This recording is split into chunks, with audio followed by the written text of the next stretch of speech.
Hey guys, welcome back. So in this video, I'm gonna try to show you how you can install the Bambu slicer for 3D printer, the Bambu Lab, on your Mac computer. So you need to find the Bambu homepage, and there you're gonna find a Bambu Studio, and they do have a installer also for the Mac. Here you can see there's like the one for the Windows, but since we're making tutorial for the Mac, then we need to choose a Mac. Then just download as any other application and throw it into application.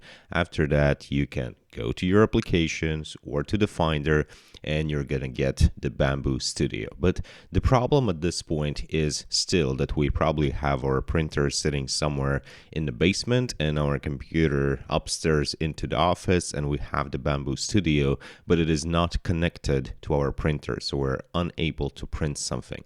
And first thing first, like we need to do all of these steps, like select the country and accept terms and everything that, and then from the list, it would be very nice to find the actual printer that you have. I have a P1S, also with AML, right? And so let's just search for it where it is. You can see all of the printers.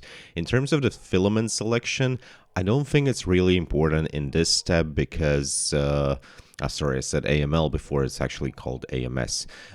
It syncs automatically, at least from P1S, but you can find and select your filament types.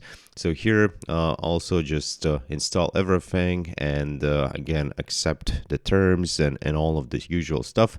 But the most important thing to add the printer is right now we need to, wait a second here. So it's installing, clicking OK.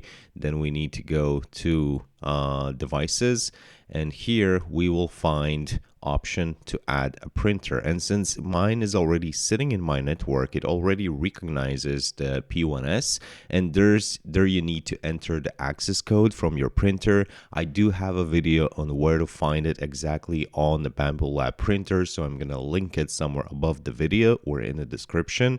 So go check it out, find your code, add it here, and basically that's the only thing that you need to do. Right now the printer is connected. Here you can see I connect to its camera, so we can see everything what's going on inside the printer.